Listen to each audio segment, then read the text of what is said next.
Lecture audio du conte Le camarade de voyage de Hans Christian Andersen par Valérie Alain.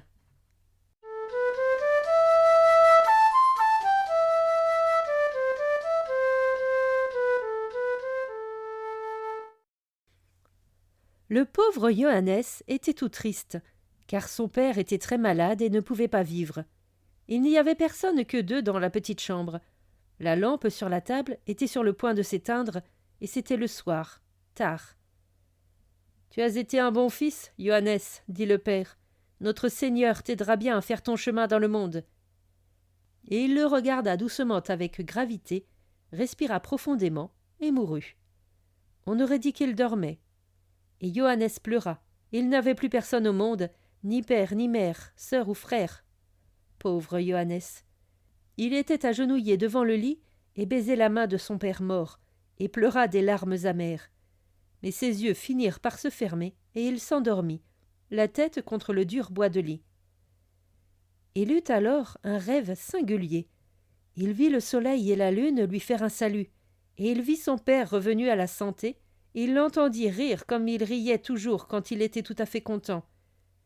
Une charmante fille qui portait une couronne d'or sur ses beaux cheveux longs tendait la main à Johannes, et son père disait « Vois-tu quelle fiancée tu as eue ? Elle est la plus ravissante qu'il y ait au monde. » Puis il se réveilla, et tout ce qui était beau avait disparu. Son père gisait mort et froid dans le lit. Personne n'était auprès d'eux.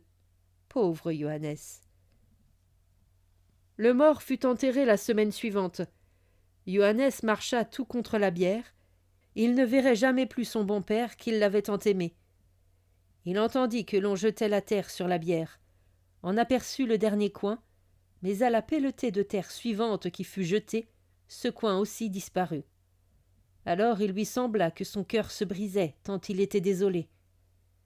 Autour de lui on chantait un psaume qui résonnait superbement. Les larmes lui vinrent aux yeux, et cela lui fit du bien dans sa douleur. Le soleil éclairait délicieusement les arbres verts, comme s'il voulait dire « Ne t'afflige pas tellement, Johannes. Peux-tu voir combien le ciel bleu est beau ? C'est là-haut qui est ton père maintenant. Il prie le bon Dieu que tout aille bien pour toi. » « Je veux être toujours bon, se dit Johannes. Ainsi je monterai aussi au ciel près de mon père, et quelle joie ce sera quand nous nous reverrons. Que n'aurais-je pas à lui raconter et lui à me montrer ? Il m'apprendra beaucoup des charmes du ciel, de même qu'il m'a enseigné sur terre. Oh, quelle joie ce sera ! Johannes se représentait cela si clairement qu'il en souriait, tandis que les larmes coulaient encore sur ses joues. Les petits oiseaux étaient perchés dans les châtaigniers et gazouillaient. Kvit, kvit. Ils étaient contents, car ils prenaient part à l'enterrement, mais savaient bien que le défunt était maintenant au ciel, avec des ailes, beaucoup plus grandes et plus belles que les leurs, et étaient heureux parce qu'il avait été bon ici sur la terre, et ils en étaient contents. Johannes les vit s'envoler des arbres verts, loin dans le monde, et il eut envie de s'envoler avec eux. Mais il tailla d'abord une grande croix de bois pour la mettre sur la tombe de son père, et lorsqu'il l'y porta, la tombe était ornée de sable et de fleurs. C'étaient des étrangers qui avaient fait cela, car ils aimaient beaucoup le cher père qui était mort. De bonne heure le lendemain matin, Johannes fit un petit paquet de ses affaires et cacha dans sa ceinture tout son héritage, qui consistait en 50 rixdales et 2 skillings d'argent. Avec cela, il voulait parcourir le monde. Mais il se rendit d'abord au cimetière à la tombe de son père, récita son autre père et dit « Adieu, cher père, je serai toujours un brave homme, ainsi tu peux prier le bon Dieu que tout aille bien pour moi. » Dans le champ où marchait Johannes, toutes les fleurs se dressaient fraîches et charmantes à la lumière du soleil et s'inclinaient au vent, comme si elles voulaient dire « Sois le bienvenu dans la verdure, n'est-ce pas gracieux ici ?» Mais Johannes se retourna encore une fois pour voir la vieille église où il avait été baptisé, et où chaque dimanche, avec son vieux père, il avait chanté son psaume. Et alors il vit dans l'un des trous du haut de la tour le nix de l'église, debout avec son petit bonnet rouge pointu, protégeant sa figure avec son bras plié pour ne pas avoir les yeux piqués par le soleil. Johannes lui fit des signes d'adieu, et le petit nix agita son bonnet rouge, posa la main sur son cœur et baisa plusieurs fois ses doigts pour montrer combien il souhaitait que Johannes eût un heureux voyage. Johannes songeait à tout ce qu'il allait voir de beau dans le vaste monde magnifique, et alla de plus en plus loin qu'il n'avait jamais été. Il ne connaissait pas du tout les villes qu'il traversait, ni les gens qu'il rencontrait. Il se trouvait très loin parmi des étrangers. La première nuit, il dut se coucher pour dormir contre une meule de foin dans un champ. Il n'eut pas d'autre lit. Mais cela lui parut fort agréable. Le roi ne pouvait pas être mieux. Le champ tout entier, avec le ruisseau, la meule de foin et le ciel bleu au-dessus formaient une belle chambre à coucher. L'herbe verte, avec les petites fleurs rouges et blanches, était le tapis, les buissons de sureau et les haies d'églantier étaient les bouquets de fleurs, et comme pot à eau, il avait tout le ruisseau avec son eau claire et fraîche, sur laquelle se penchaient les joncs, qui disaient bonsoir et bonjour. La lune était une vraie grande veilleuse, placée haut sous le plafond bleu, et elle ne mettait pas le feu aux rideaux. Johannes pouvait dormir en toute tranquillité, et c'est ce qu'il fit. Il ne se réveilla qu'au lever du soleil, lorsque tous les petits oiseaux autour de lui chantèrent « Bonjour, bonjour, n'es-tu pas levé ?» Les cloches appelaient à l'église, c'était dimanche. Les gens s'en allaient entendre le prêtre, et Johannes les suivit, chanta un psaume et entendit la parole de Dieu, et ce fut pour lui comme s'il avait été dans sa propre église, où il avait été baptisé et avait chanté des psaumes avec son père. Les tombes étaient nombreuses dans le cimetière, et sur quelques-unes l'herbe poussait haut. Johannes pensait alors à la tombe de son père, qui devait aussi prendre l'aspect de celle-ci, puisqu'il ne pouvait pas la désherber et l'orner. Il se baissa et arracha l'herbe, redressa les croix de bois qui étaient tombées, remit en place les couronnes que le vent avait enlevées des tombes, se disant que peut-être quelqu'un en ferait autant sur la tombe de son père, maintenant qu'il ne pouvait le faire. À la porte du cimetière était un vieux mendiant appuyé sur son bâton. Johannes lui donna les 2 skillings d'argent qu'il avait et s'éloigna, heureux et content, pour aller dans le vaste monde. Le soir, le temps devint épouvantable. Johannes se dépêcha pour se réfugier sous un toit, mais il fit bientôt nuit noire. Il parvint enfin à une petite église qui était tout à fait isolée sur un monticule. La porte, heureusement, était entrebâillée. Il entra doucement, il voulait rester là jusqu'à ce que l'orage fût calmé. « Je vais m'asseoir dans un coin, » se disait-il, « je suis très fatigué, ça me fera du bien de me reposer un peu. » Et il s'assit, joignit ses mains, et récita sa prière du soir, et ne tarda guère à s'endormir et à rêver, pendant que, dehors, se succédaient les éclairs et le tonnerre. Lorsqu'il se réveilla, on était au milieu de la nuit, mais l'orage était passé, la lune l'éclairait par les fenêtres. Au milieu de l'église était exposée une bière ouverte, avec un mort dedans, qui n'était pas encore enterré. Johannes n'avait pas du tout peur, car il avait bonne conscience, et savait bien que les morts ne font de mal à personne. Ce sont les méchantes gens en vie qui font du mal. 2 tels méchants vivants étaient debout auprès du mort, qu'on avait déposé dans l'église en attendant qu'il fût mis en bière. Ces 2-là voulaient lui faire du mal, ne pas le laisser en repos dans sa bière, et le jeter à la porte de l'église, le pauvre mort.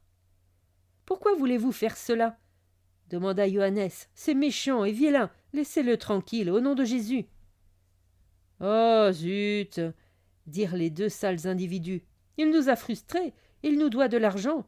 Il n'a pas pu le rembourser, et voilà qu'il est mort. Nous n'aurons pas un skilling. Aussi nous voulons nous venger. Il restera comme un chien à la porte de l'église. »« Je n'ai pas plus de 50 rixdales, dit Johannes, c'est tout mon héritage. Et je vous le donnerai volontiers si vous me promettez loyalement de laisser le pauvre mort en paix. Je me tirerai bien d'affaire sans cet argent. Je suis vigoureux et notre Seigneur viendra toujours à mon aide. »« Bien, dirent ces vilaines gens, si tu veux ainsi payer sa dette, nous ne lui ferons rien, tu peux en être sûr. » Et ils prirent l'argent que leur donna Johannes, rirent à grands éclats de sa bonté et s'en allèrent. Et Johannes arrangea de nouveau le cadavre dans la bière, lui joignit les mains, dit adieu et, assez content, entra dans la grande forêt.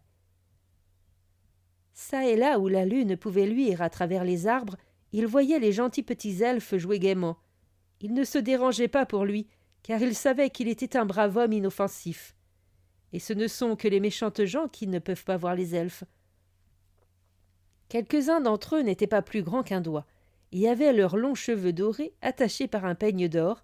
Deux par deux, ils se balançaient sur les grandes gouttes de rosée que formaient les feuilles et les hautes herbes. Quelquefois les gouttes roulaient par terre, les elfes tombaient parmi les touffes d'herbe, et c'étaient des cris et des rires de tous les autres petits êtres. Comme c'était amusant. Ils chantaient, et Johannes reconnaissait toutes les belles chansons qu'il avait apprises en son enfance. De grandes araignées bigarrées avec des couronnes d'argent sur la tête devaient, d'un buisson à l'autre, tisser de longs ponts suspendus et des palais qui avaient l'air, avec la rosée, de verres lumineux à la clarté de la lune. Cela dura ainsi jusqu'au lever du soleil. Alors les petits elfes rentrèrent dans des boutons de fleurs, et le vent emporta leurs ponts et leurs châteaux, qui s'envolèrent comme de grandes toiles d'araignées. Johannes était sorti de la forêt, lorsqu'une forte voix d'homme l'appela derrière lui. « Voilà, camarade, où mène le voyage ?»« Dans le vaste monde, » dit Johannes. « Je n'ai ni père ni mère, je suis un pauvre garçon, mais notre Seigneur viendra bien à mon aide. »« Je m'en vais aussi dans le vaste monde, » dit l'étranger. « Ferons-nous route ensemble, tous les deux ?»« Ça va, » dit Johannes. Et ils allèrent ensemble. Ils s'aimèrent bientôt beaucoup, car ils étaient de braves gens tous les deux. Mais Johannes voyait bien que l'étranger était beaucoup plus malin que lui. Il avait parcouru presque le monde entier et avait de quoi raconter sur tout ce qui existe. Le soleil était déjà haut lorsqu'ils s'assirent sous un grand arbre pour manger leur déjeuner. À ce moment arriva une vieille femme. Oh, elle était très vieille et marchait toute courbée, s'appuyait sur une béquille et portait sur son dos un fagot qu'elle avait ramassé dans la forêt. Son tablier était relevé, et Johannes vit que 3 grands paquets de verges de bouleau et de fougères en sortaient. Comme elle était près d'eux, un de ses pieds glissa, elle tomba à la renverse et poussa un cri perçant, car elle s'était cassé la jambe, la pauvre femme. Johannes voulut aussitôt la porter chez elle avec son compagnon, mais l'étranger ouvrit son sac, prit un pot et dit qu'il avait là un onguent qui pouvait lui guérir sa jambe tout de suite, et qu'elle pourrait rentrer chez elle tout à fait guérie, comme si elle ne s'était jamais cassé la jambe. Mais pour cela il voulait qu'elle lui fît cadeau des 3 paquets de verges qu'elle avait dans son tablier. « C'est bien payé, » dit la vieille en hochant la tête d'un air singulier. Elle n'était pas du tout disposée à se séparer de ses verges, mais ce n'était pas drôle non plus de rester là, la jambe cassée. Elle lui donna donc les verges, et aussitôt qu'il eut frotté l'onguent sur la jambe, la vieille mère se leva et marcha mieux qu'auparavant. Voilà de quoi l'onguent était capable. Mais on ne pouvait pas se le procurer chez le pharmacien. « Que veux-tu faire de ces verges ?» demanda Johannes alors à son camarade. « Ça fait 3 beaux bouquets, dit-il. Ils me plaisent, car je suis un drôle de corps. » Et ils firent encore un grand bout de chemin. « Oh, comme le temps menace, » dit Johannes en montrant du doigt devant eux. « Voilà des nuages effrayants. »« Non, » dit le camarade de voyage, « ce ne sont pas des nuages, ce sont les montagnes, les superbes grandes montagnes où l'on arrive au-dessus des nuages dans l'air pur. C'est magnifique, tu peux me croire. Demain, nous serons loin dans le monde. » On n'en était pas si près qu'il le semblait. Ils durent marcher toute une journée avant d'arriver aux montagnes où les grandes forêts poussaient droit vers le ciel et où il y avait des rochers grands comme toute une ville. Ce serait sûrement une rude marche pour parvenir tout en haut. C'est pourquoi Johannes et son camarade entrèrent dans une auberge afin de bien se reposer et de prendre des forces pour la montée du lendemain. En bas, dans le grand cabaret de l'auberge, étaient réunis beaucoup de gens, car il y avait un homme qui donnait la comédie avec des poupées. Il venait d'installer son petit théâtre, et les gens étaient assis autour pour voir la comédie. Et au premier rang, un gros vieux boucher avait pris la meilleure place. Son grand dogue, oh, comme il avait l'air féroce, était assis à côté de lui et ouvrait de grands yeux comme tous les autres. La comédie commença, et c'était une gentille comédie avec un roi et une reine qui siégeaient sur un trône magnifique, avaient des couronnes d'or sur la tête et de longues traînes à leur robe, car ils pouvaient se le permettre. De délicieuses poupées de bois avec des yeux de verre et de longues moustaches étaient à toutes les portes, qu'elles ouvraient et fermaient afin qu'il pût entrer de l'air pur dans la salle. C'était une gentille comédie, pas triste du tout, mais dès que la reine se levait et arpentait la scène, Dieu sait quelle était l'idée du grand dogue. Mais le gros boucher ne le tenait pas, et il faisait un bond sur la scène même, et prenait la reine par sa fine taille, et l'on entendait knick, knack. C'était affreux. Le pauvre homme qui faisait toute la comédie fut très inquiet et désolé pour sa reine, car elle était la plus jolie de toutes ses poupées, et le vilain dogue lui avait enlevé la tête avec ses dents. Mais lorsque les gens furent partis, l'étranger qui était venu avec Johannes dit qu'il pouvait la réparer. Il prit son pot et graissa la poupée avec l'onguent qui avait servi pour la pauvre vieille femme qui s'était cassé la jambe. Aussitôt que la poupée eut été graissée, elle fut aussitôt de nouveau en bon état. Bien plus, elle put elle-même remuer tous ses membres. On n'avait pas besoin de tirer la ficelle. La poupée était comme une personne vivante, à cela près qu'elle ne savait pas parler. L'homme qui possédait le petit théâtre de poupées fut enchanté. Il n'avait pas besoin du tout de tenir cette poupée-là. Elle pouvait danser toute seule. Aucune des autres ne le pouvait.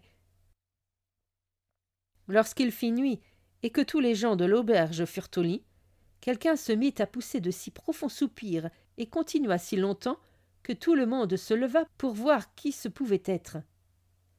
L'homme qui avait fait la comédie vint à son petit théâtre, car c'était là que l'on soupirait.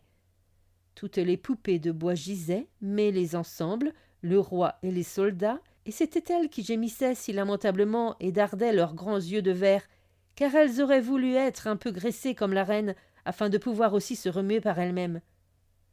La reine se mit à genoux et tendit en l'air sa superbe couronne d'or en priant « Prenez-la, mais graissez mon mari et mes courtisans !» Alors le pauvre homme qui possédait la comédie et toutes les poupées ne put s'empêcher de pleurer, car cela lui faisait vraiment de la peine pour elle. Il promit tout de suite au camarade de voyage de lui donner tout l'argent qu'il aurait pour sa comédie le prochain soir, si seulement il voulait graisser 4 ou 5 de ses plus belles poupées. Mais le camarade de voyage dit qu'il ne demandait rien d'autre que le sabre que l'homme du théâtre portait à son côté. Et lorsqu'il l'eut reçu, il graissa 6 poupées qui se mirent à danser aussitôt, et si gracieusement que toutes les filles humaines vivantes qui les regardaient, se mirent à danser aussi. Le cocher et la cuisinière dansaient, le valet et la fille de chambre, tous les étrangers, et la pelle à feu avec la pincette, mais ces deux-là tombèrent dès le premier pas. Oh, ce fut une nuit très gaie. Le lendemain matin, Johannes, avec son camarade de voyage, quitta toute cette compagnie, et ils gravirent les hautes montagnes et gagnèrent les grandes forêts de sapins. Ils parvinrent si haut que les tours d'église, profondément au-dessous d'eux, finirent par avoir l'air de petites baies dans toute la verdure. Et ils purent aussi voir très loin, à de nombreux lieux où ils n'avaient jamais été. Johannes n'avait jamais vu jusqu'alors une si belle et grande étendue de ce monde magnifique à la fois, et le soleil brillait chaud dans l'air pur. Il entendait aussi les chasseurs souffler dans des trompes au fond des montagnes. C'était si beau et merveilleux que les larmes lui venaient aux yeux, et il ne pouvait s'empêcher de dire « Oh, notre bon Seigneur, je pourrais t'embrasser parce que tu es si bon pour nous tous, et nous a donné toutes ces splendeurs qui est dans le monde. » Le camarade de voyage était aussi debout, les mains jointes, et son regard s'étendait au-dessus de la forêt et des villes baignées dans la lumière chaude du soleil. À ce moment résonna un chant merveilleux au-dessus de leur tête. Ils regardèrent en haut. Un grand cygne blanc planait dans l'air. Il était superbe et chantait comme ils n'avaient encore jamais entendu un oiseau chanter. Mais il s'affaiblissait de plus en plus, il pencha la tête et descendit lentement à leurs pieds, où il resta mort, le bel oiseau. « 2 ailes magnifiques, dit le camarade de voyage, blanches et grandes comme celles de cet oiseau, ça vaut de l'argent, je vais les prendre avec moi. Tu vois qu'il est heureux que j'ai eu un sabre. » Et d'un seul coup, il trancha les 2 ailes de l'oiseau mort, il voulait les conserver. Ils firent des lieues par-dessus les montagnes, jusqu'à ce qu'enfin ils virent devant eux une grande ville avec plus de 100 tours qui brillaient comme de l'argent au soleil. Au milieu de la ville était un splendide château de marbre, couvert en or rouge, et c'était là qu'habitait le roi. Johannes et le camarade de voyage ne voulurent pas tout de suite entrer dans la ville, et restèrent à l'auberge en dehors, afin de faire leur toilette, car ils voulaient avoir bon air quand ils seraient dans la rue. L'hôtelier leur raconta que le roi était un brave homme qui n'avait jamais fait de mal à personne, mais que sa fille, Ah, Dieu ait pitié de nous, était une vilaine princesse. Pour ce qui est du charme, elle en avait. Aucune femme ne pouvait être aussi belle et gracieuse qu'elle. Mais à quoi bon cela? Elle était une mauvaise et méchante sorcière qui avait causé la mort de nombreux princes ravissants. Elle avait donné à tout le monde le droit de la demander en mariage. Chacun pouvait venir, qu'il fût prince ou gueux, c'était tout pareil. Il n'aurait qu'à répondre à 3 questions qu'elle poserait. S'il devinait, elle se marierait avec lui. Et il serait roi de tout le pays quand elle aurait perdu son père. Mais s'il ne pouvait pas deviner les 3 fois, elle le ferait pendre ou lui ferait trancher la tête. Si mauvaise et méchante était cette charmante princesse. Son père, le vieux roi, en était très affligé, mais il ne pouvait pas lui défendre d'être si méchante, car il avait dit un jour qu'il n'aurait jamais rien à faire avec ses prétendants, qu'elle pouvait agir elle-même comme elle voudrait. Chaque fois qu'un prince arrivait, qui voulait deviner pour avoir la princesse, il ne pouvait pas s'en tirer, et il était pendu ou avait la tête tranchée. On l'avait pourtant averti à temps qu'il pouvait renoncer à sa demande. Le vieux roi était si affligé de tout ce malheur et de cette désolation qu'il passait tous les ans une journée entière à genoux avec tous ses soldats et priait pour que la princesse devînt bonne. Mais elle ne le voulait pas. Les vieilles femmes qui buvaient de l'eau-de-vie la coloraient en noir avant de boire. C'était leur façon de porter le deuil, et elle ne pouvait rien faire de plus. La vraie princesse, dit Johannes, on devrait lui donner le fouet, ça lui ferait du bien. Si j'étais le vieux roi, elle en avalerait des couleuvres. À ce moment, on entendit des gens crier « Hurrah !» dehors. La princesse passa, et elle était vraiment si charmante que tout le monde oubliait combien elle était méchante. C'est pourquoi on criait « Hurrah !» 12 jolies demoiselles, toutes en robe de soie blanche et une tulipe jaune d'or à la main, étaient montées sur des chevaux noirs de charbon à ses côtés. La princesse elle-même avait un cheval tout blanc, orné de diamants et de rubis. Elle portait un costume d'or pur, et le fouet qu'elle tenait à la main avait l'air d'un rayon de soleil. La couronne d'or sur sa tête semblait un cercle de petites étoiles du ciel, et son manteau était fait de milliers de brillantes ailes de papillons. Cependant, elle était beaucoup plus belle que tout son costume. Lorsque Johannes la vit, son visage devint aussi rouge que du sang qui coule, et il put à peine dire un seul mot. La princesse ressemblait tout à fait à la délicieuse fille portant couronne dont il avait rêvé la nuit où son père était mort. Il la trouva superbe et ne put s'empêcher de l'aimer. Ce n'était sûrement pas vrai, dit-il, qu'elle pût être une méchante sorcière qui faisait pendre ou décapiter les gens qui ne pouvaient pas deviner ce qu'elle leur demandait.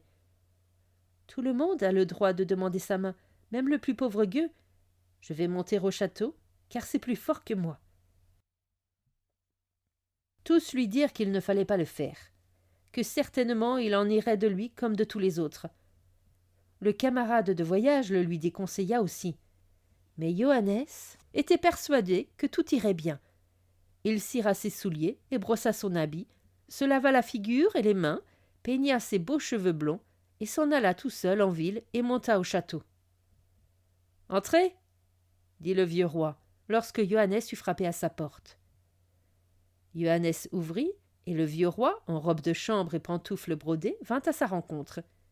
Il avait la couronne d'or sur la tête, et tenait le sceptre d'une main et la pomme d'or de l'autre.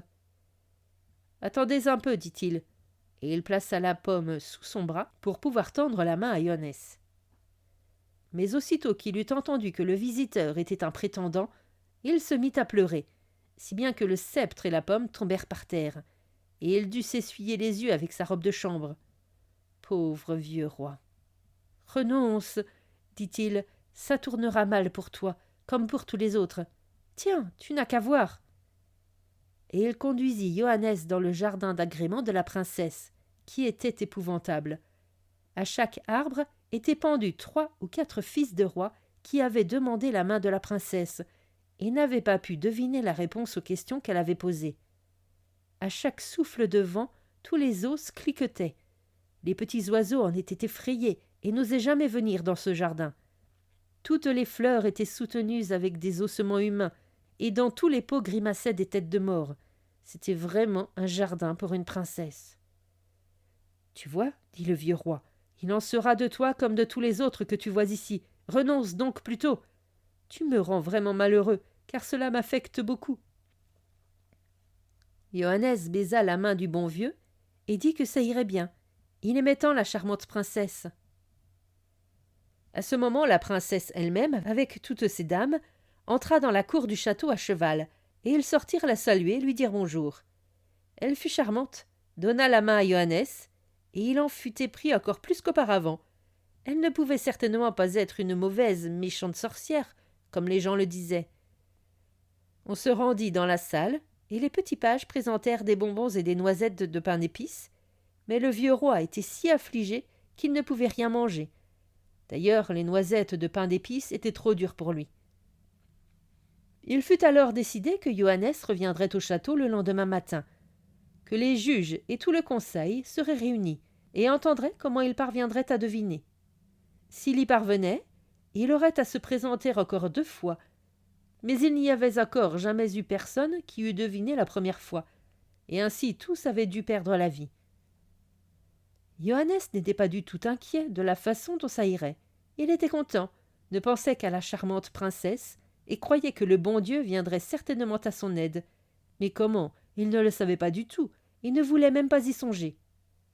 Il dansa sur la route en rentrant à l'auberge, où le camarade de voyage l'attendait. Johannes n'en finit pas de raconter combien la princesse avait été aimable avec lui, et comme elle était charmante. Il avait déjà grande envie d'être au lendemain, lorsqu'il entrerait au château et tenterait sa chance. Mais le camarade de voyage hochait la tête, et il était très inquiet. « Je t'aime tant, dit-il, nous aurions pu être encore longtemps ensemble, et voilà que je vais déjà te perdre. Mon pauvre cher Johannes, je pleurerais volontiers, mais je ne veux pas troubler ta joie, le dernier soir peut-être que nous sommes ensemble. Nous serons gais, tout à fait gais. Demain, quand tu seras parti, j'aurai le droit de pleurer. » Tout le monde, en ville, avait aussitôt appris qu'un nouveau prétendant à la main de la princesse s'était présenté. Aussi était-on désolé. Le théâtre était fermé. Toutes les pâtissières nouaient leurs cochons en sucre avec du crêpe noir. Le roi et les prêtres étaient agenouillés dans l'église. La désolation était grande, car ça ne pouvait pas tourner mieux pour Johannes que pour tous les autres prétendants. Dans la soirée, le camarade de voyage prépara un grand bol de punch, et dit à Johannes qu'on allait être tout à fait gai et boire à la santé de la princesse. Mais lorsque Johannes eut bu 2 verres, il eut tellement sommeil qu'il ne pouvait tenir les yeux ouverts, et force lui fut de s'endormir. Le camarade de voyage l'enleva bien doucement de son siège et le déposa dans son lit. Et lorsqu'il fit nuit noire, il prit les 2 grandes ailes qu'il avait coupées au cygne et se les attacha fortement aux épaules. Il fourra dans sa poche les plus grandes verges qu'il avait reçues de la vieille femme qui s'était cassé la jambe en tombant. Il ouvrit la fenêtre et s'envola sur la ville, droit au château, où il se posa dans un coin, sous la fenêtre de la chambre où couchait la princesse. Toute la ville était silencieuse. L'horloge sonna les 3/4 avant minuit. La fenêtre s'ouvrit, et la princesse s'envola dans un grand manteau blanc avec de longues ailes noires au-dessus de la ville et se dirigea vers une haute montagne. Mais le camarade de voyage se rendit invisible, en sorte qu'elle ne pouvait le voir, vola derrière elle, et la fouetta avec ses verges si fort que le sang venait où il frappait. Oh, quelle course dans l'air! Le vent s'engouffrait dans le manteau de la princesse, qui s'écartait de tous les côtés comme une grande voile de navire, et la lune luisait au travers. « Comme ça grêle !» disait la princesse à chaque coup de verge qu'elle recevait, et elle méritait bien cela. Enfin, elle atteignit la montagne et cogna. Il y eut comme un roulement de tonnerre, et la montagne s'ouvrit. La princesse entra, et le camarade de voyage avec elle, car personne ne pouvait le voir, il était invisible.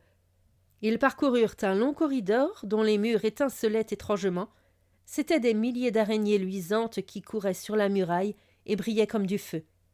Et ils arrivèrent dans une grande salle construite en or et en argent. Des fleurs, grandes comme des tournesols, rouges et bleues, flamboyaient au mur. Mais personne ne pouvait les cueillir, car leurs tiges étaient d'affreux serpents venimeux, et les fleurs étaient du feu qui leur sortait de la bouche. Tout le plafond était peuplé de vers luisants et de chauves-souris bleues de ciel, qui battaient de leurs petites ailes. C'était d'un aspect très étrange. Au milieu de la salle, un trône était dressé, porté sur 4 squelettes de chevaux dont le harnais se composait de rouges araignées lumineuses. Le trône lui-même était en verre d'un blanc de lait, et les coussins pour s'y asseoir étaient de petites souris noires qui se suivaient en se mordant la queue. Au-dessus était un dais de toile d'araignée rose, parsemé de délicieuses petites mouches vertes qui brillaient comme des pierres précieuses. Sur le trône était assis un vieux troll, avec la couronne sur sa vilaine tête et le sceptre à la main. Il baisa la princesse au front, la fit asseoir à côté de lui sur le précieux trône, et la musique commença.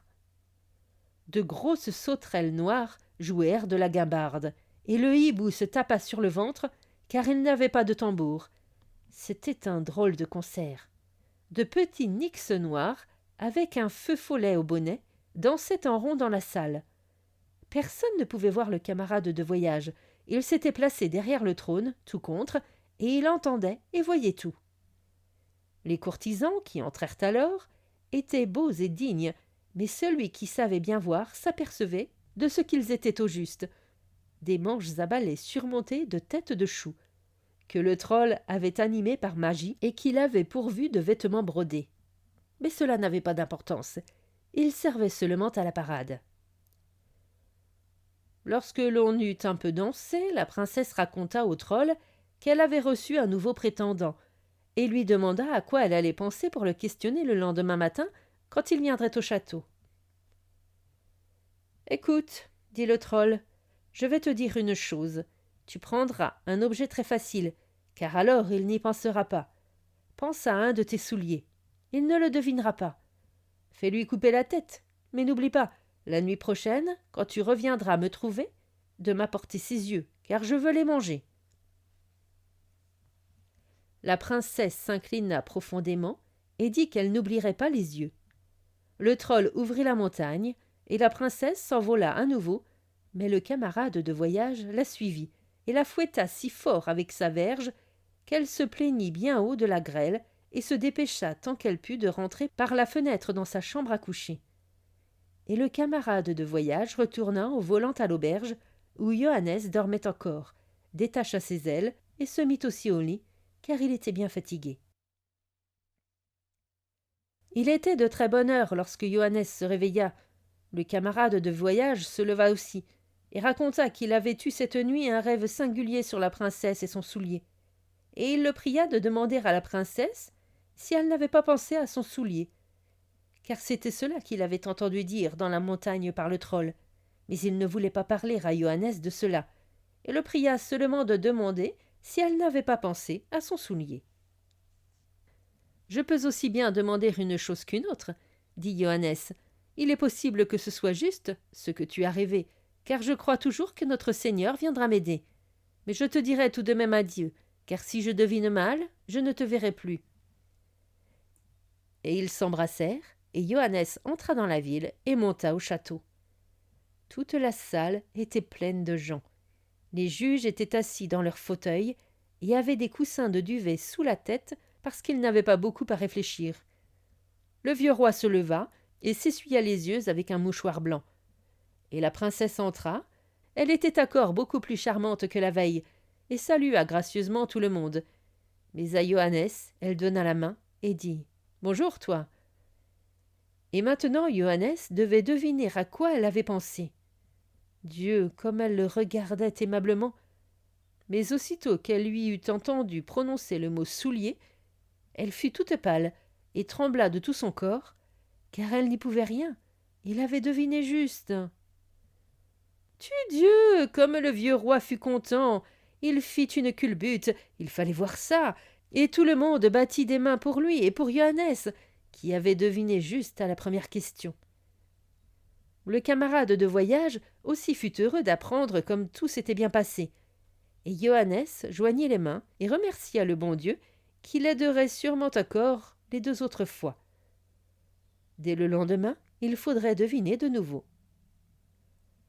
Le soir, ce fut comme la veille. Lorsque Johannes fut endormi, le camarade de voyage s'envola vers la montagne derrière la princesse, qu'il fouetta encore plus fort que la fois précédente, car il avait emporté 2 verges. Personne ne put le voir, et il entendit tout. La princesse devait penser à son gant, et il le dit à Johannes, comme s'il l'avait rêvé. Johannes put donc deviner juste, et il y eut grande joie au château. Toute la cour fit des culbutes, comme on l'avait vu faire au roi la première fois. Mais la princesse, affalée dans son fauteuil, ne disait pas un mot. Il s'agissait maintenant de voir si Johannes saurait deviner pour la 3e fois.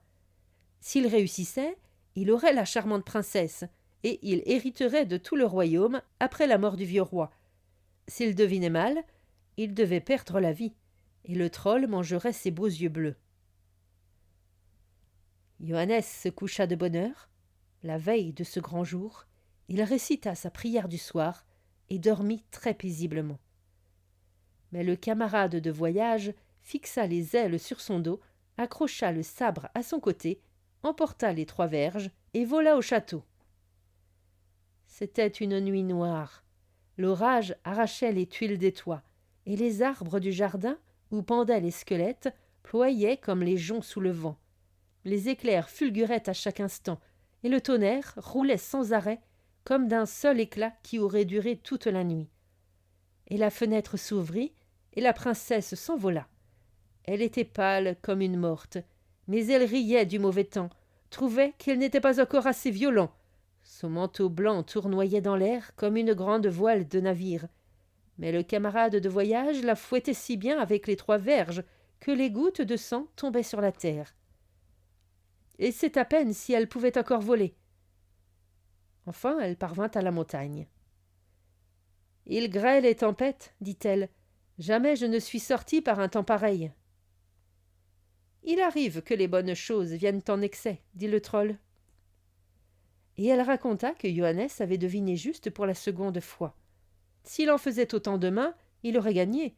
Elle ne pourrait jamais plus venir à la montagne, jamais plus pratiquer la magie comme auparavant. Aussi était-elle très affligée. « Il ne pourra pas deviner, dit le troll. Je trouverai bien quelque objet à quoi il n'a jamais pensé. Ou bien il faudrait qu'il fût plus grand magicien que moi.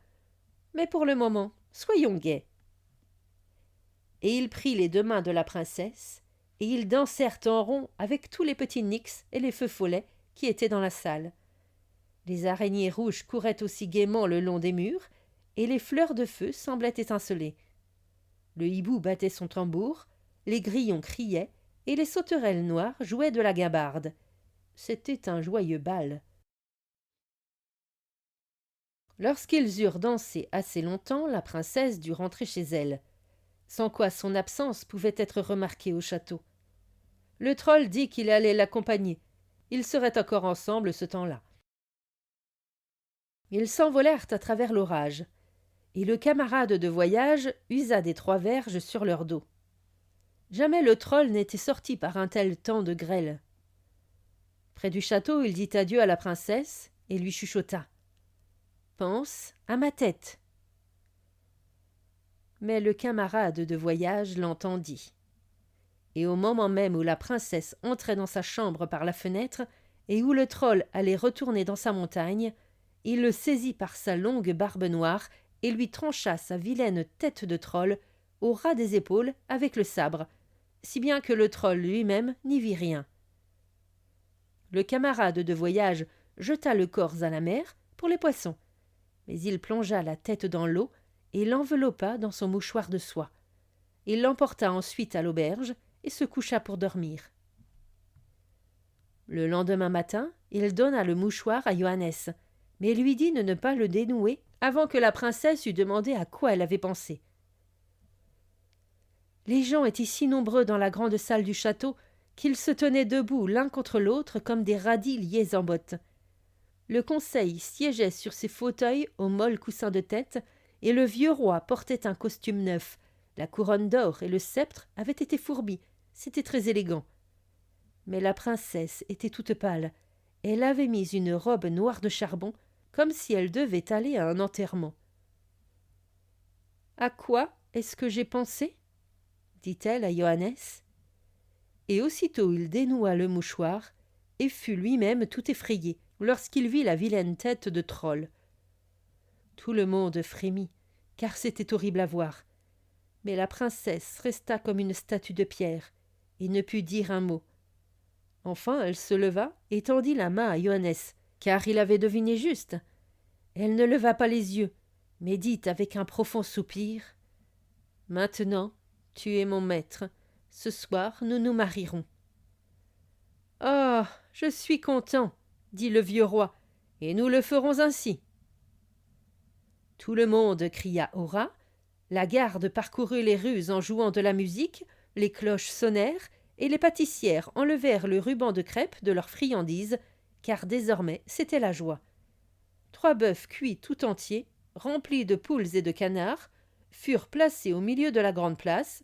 Tout le monde pouvait s'en couper un morceau. Un vin délicieux coulait aux fontaines, et si l'on achetait un craquelin d'un skilling chez le boulanger, on recevait 6 pains mollets par-dessus le marché, des pains mollets avec des raisins secs. Le soir, toute la ville fut illuminée. Les soldats tirèrent des coups de canon, les gamins lancèrent des pois fulminants, on but et on mangea, on trinqua et on dansa au château. Tous les gens de qualité dansèrent avec les aimables demoiselles.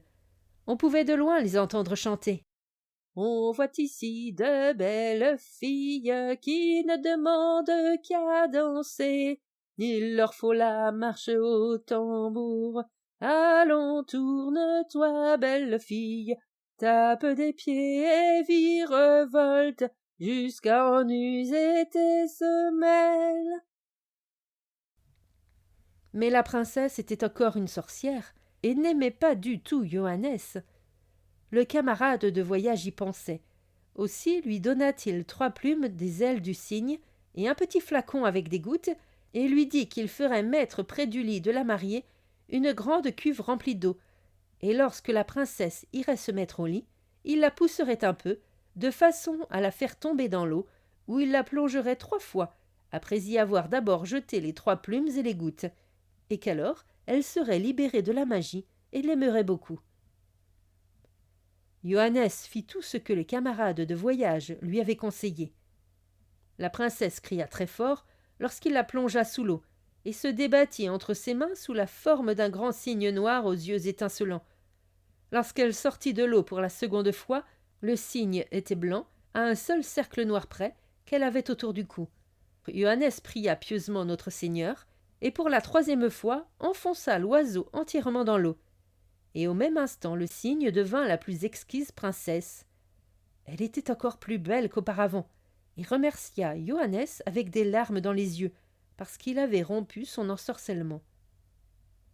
Le lendemain matin, le vieux roi vint avec toute sa cour, et les félicitations se prolongèrent une grande partie de la journée.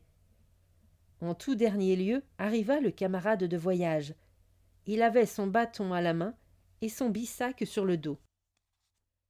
Johannes l'embrassa plusieurs fois, dit qu'il ne devait pas s'en aller, qu'il devait rester avec lui, car c'était à lui qu'il devait tout son bonheur. Mais le camarade de voyage branla la tête et dit d'une voix amicale et très douce « Non, mon temps est fini. Je n'ai fait que payer ma dette. Te rappelles-tu ce mort à qui de méchantes gens voulaient du mal? Tu as donné tout ce que tu possédais afin qu'il pût avoir la paix dans sa tombe. Ce mort, c'est moi. » Aussitôt dit, il disparut. Les noces durèrent tout un mois. Johannes et la princesse s'aimaient beaucoup, et le vieux roi vécut de longs jours heureux. Il laissa de tout petits enfants sauter sur ses genoux et jouer avec son sceptre. Et Johannes fut roi de tout le royaume.